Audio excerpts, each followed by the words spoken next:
Welcome to the channel. I am Poonam Dua from eminent education academy of literature और आज हम करने जा रहे हैं analysis 2019 JNU MA English entrance exam का।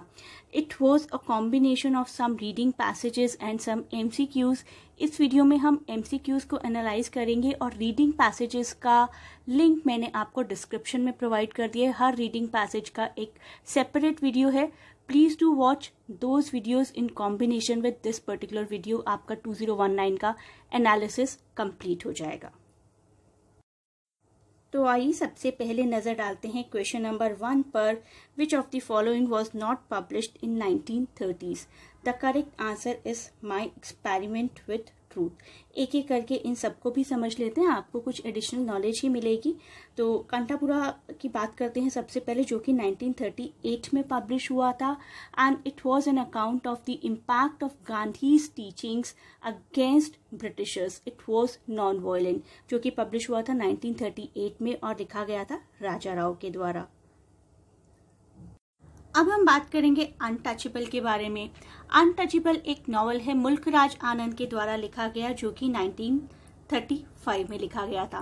The novel actually established Anand as one of the leading English authors and the book was inspired by his aunt's experience. उनकी aunt के एक एक्सपीरियंस पर ही बेस्ड थी, जिसमें उनकी आंट ने एक मुस्लिम फीमेल के साथ खाना खा लिया था और फिर उसके बाद से आंट को ही आउटकास्ट ट्रीट किया जाने लगा था। तो untouchability has been the theme of this novel, that is why. अब आती है बारी स्वामी एंड हिज फ्रेंड्स की, जो कि 1935 का है। तो हमने ट्रिलॉजी की बात कर ली है, आर.के. नारायण की। स्वामी एंड फ्रेंड्स आप में से सभी लोग जानते ही होंगे कि आर.के. नारायण क्या है, तो हमने आर.के. नारायण की भी बात कर ली है, मुल्कराज आनंद की भी और राजा राव की भी, जिनको इंडियन इंग्लिश राइटिंग की ट्रिलॉजी माना जाता है। तो ये लिखा गया था 1935 में, Swami and friends, and it is part of a trilogy itself. और सेकेंड और थर्ड बुक्स भी इस ट्रिलॉजी की bachelor of arts and English teacher. तो this particular one, Swami and friends, was published in 1935। अब बात करते हैं ऑप्शन नंबर 4 के बारे में, जो कि इस क्वेश्चन का आंसर भी है my experiment with truth. This is the autobiography of Mahatma Gandhi and it covers his life entirely from his early childhood to 1921। तो यहाँ तक की कवरेज है इस ऑटोबायोग्राफी में and it was written in weekly instalment and published in his journal Navjivan. तो नवजीवन नाम का एक जर्नल था जिसमें ये पब्लिश हुआ करती थी 1925 से लेकर 29 तक। हमारा नेक्स्ट क्वेश्चन रिलेटेड है स्ट्रीम ऑफ कॉन्शियसनेस से। आप में से कई लोग जानते होंगे इसका मतलब, और जो नहीं जानते उनके लिए मैं बता दूं। स्ट्रीम ऑफ कॉन्शियसनेस का मतलब है कि हमें स्टोरी पता चलती है किसी कैरेक्टर की एक्सटेंडेड थॉट प्रोसेस के थ्रू, और इस टर्म को एक साइकोलॉजिस्ट ने कॉइन किया था जिनका नाम था विलियम जेम्स। अपनी एक बुक में इन्होंने इस टर्म को सबसे पहले यूज किया था, प्रिंसिपल्स ऑफ साइकोलॉजी, जो कि 1890 की एक बुक है। और जितने भी लिटरेचर प्रैक्टिशनर्स हैं इसके, उनके कुछ नाम बता रही हूँ मैं। Virginia Woolf, Samuel Beckett, James Joyce, ये इसके फेमस प्रैक्टिशनर्स हैं। और फेमस नॉवेल्स भी यही हैं, sound and the fury William Faulkner का, मिसेस डेलोवे वर्जीनिया वुल्फ का, और यूलिसिस जेम्स जॉयस का। जबकि old man and the sea, जो मैंने आपको बताया स्ट्रीम ऑफ कॉन्शियसनेस का आंसर नहीं है। Old man and the sea is a short novel written by American author Ernest Hemingway. 1951 में लिखा गया है ये अर्नेस्ट हेमिंग्वे के द्वारा and this was published in 1952। और ये जो नॉवल है ये हमें कैरेक्टर की स्टोरी बताता है, सेंटियागो, जिसको एक फिश से, जायंट फिश से अपना बदला लेना था।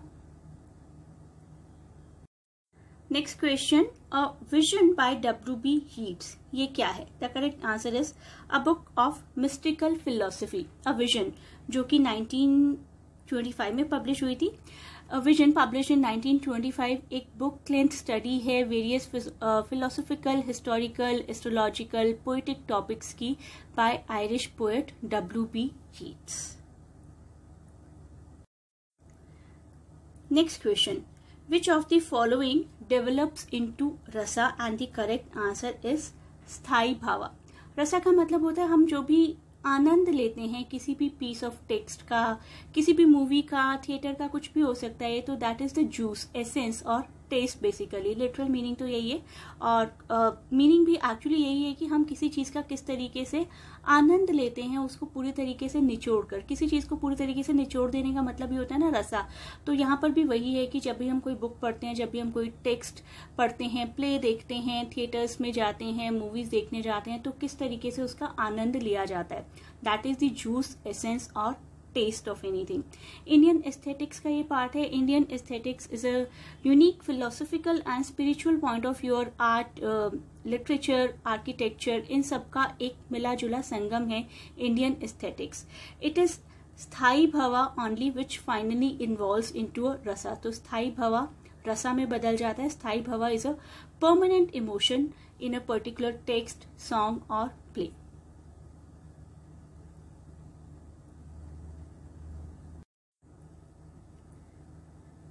Next question. Idea of a university, the collected lectures dating from 1852 onwards and published in 1873 by which of the following? The correct answer is option number 1, John Henry Newman. The idea of a university defined and illustrated by John Henry Newman, and it was published in 1852. Next question हमारा metre से related है। Metre language measured usually by the foot into line lengths of pattern words. Please identify such measuring given below.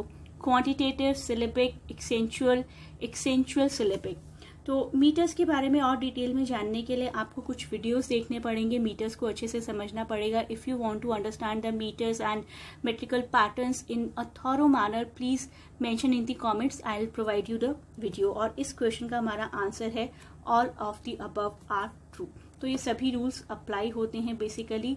All are true in poetry. Metre और metric pattern is the basic rhythmic structure of a verse और lines in a verse. Next question is related to some terms. यहाँ पर कुछ terms दी गई हैं जिन्हें हमें relate करना है उनसे रिलेटेड पर्सनालिटीज के साथ। तो शुरुआत करते हैं नेगेटिव कैपेबिलिटी के साथ। Negative capability was a phrase first use by romantic poet John Keats. तो जॉन कीट्स के द्वारा यूज किया गया ये फ्रेज था सबसे पहली बार, एंड 1817 में इसको यूज किया गया था by him to characterize the capacity of greatest writers. Next is objective correlative. तो आइए इस टर्म के बारे में थोड़ा सा जानते हैं। इसका मतलब होता है ग्रुप ऑफ थिंग्स और इवेंट्स जो कि सिस्टमैटिकली किसी इमोशन को रिप्रेजेंट करते हैं। ऑल्दो सबसे पहले एक अमेरिकन पेंटर और पोएट जिनका नाम था वॉशिंगटन एलिस्टन, उन्होंने इस टर्म को कॉइन किया था, लेकिन कैजुअली इस टर्म को टी.एस. एलियट ने ज्यादा यूज और फेमस किया अपने एक एसे के थ्रू, जिस एसे का नाम था हैमलेट एंड हिज प्रॉब्लम्स। तो ऑब्जेक्टिव को रिलेटिव को हम एसोसिएट कर देते हैं टी.एस. एलियट के साथ यहाँ पर। Next is imagism. इमेजिज्म एक ऐसी मोमेंट जिसमें कि बहुत ही शार्प क्लियर कट लैंग्वेज का यूज किया जाता था, और Ezra pound is the noted founder of imagism. तो इमेजिज्म को हम यहाँ पर रिलेट कर देते हैं एजरा पाउंड के साथ। तो अब हमारे पास एक ही ऑप्शन यहाँ बचा और एक ही ऑप्शन यहाँ बचा है, तो सैमुअल कॉलरिज के साथ एसोसिएट कर देते हैं हम एस.एम. प्लास्टिक इमेजिनेशन को। और सिर्फ हम इसलिए एसोसिएट नहीं करें क्योंकि एक एक ऑप्शन बचा था, लेकिन इसके पीछे एक लॉजिक भी है। कॉलरिज ने एक्सप्लेन की थी इस इमेजिनेशन की properties to shape into one and convey a new sense.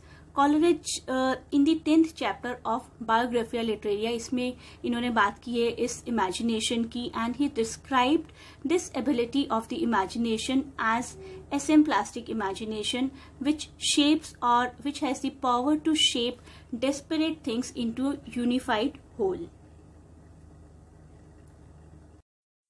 तो इस तरीके से ऑप्शन नंबर बी बन जाता है हमारा राइट आंसर। अब बढ़ते हैं इस क्वेश्चन की तरफ जिसमें हमें कुछ एग्जाम्पल्स को रिलेट करना है उनसे रिलेटेड फिगर ऑफ स्पीच के साथ। तो शुरुआत करते हैं फर्स्ट के साथ, he is as brave as a lion. जब हम कंपेयर करते हैं एज वर्ड यूज करके, it is a simile. Next is time is a thief. हमने ऑल्दो टाइम को थीफ के जैसा दिखाया लेकिन एज या लाइक यूज नहीं किया, तो this becomes an example of metaphor. Next is he is as skinny as a toothpick, that means it is an example of hyperbole. बात को बहुत ही बढ़ा चढ़ा दिया गया है कि वो पर्सन जो भी है टूथपिक के जितना पतला है। Next is moon smiled at the stars. Moon smile तो कर नहीं सकता, मून को हमने ह्यूमन लाइक क्वालिटीज प्रोवाइड कर दी तो पर्सोनिफाई कर दिया, this becomes personification and option number D is the right answer here. और ये है हमारा लास्ट क्वेश्चन, और इससे पहले कुछ रीडिंग पैसेजेस थे, हर पैसेज का मैंने एक इंडिविजुअल वीडियो लिंक दे दिया है आपको डिस्क्रिप्शन में। तो शुरुआत करते हैं इस क्वेश्चन के साथ। यहाँ हमें कुछ टर्म्स को एसोसिएट करना है उनसे रिलेटेड पर्सनालिटीज के साथ। सबसे पहले बात करते हैं कनिंग ऑफ रीजन, जिसको हम एसोसिएट कर सकते हैं German most important philosopher and idealism figure Friedrich Hegel के साथ।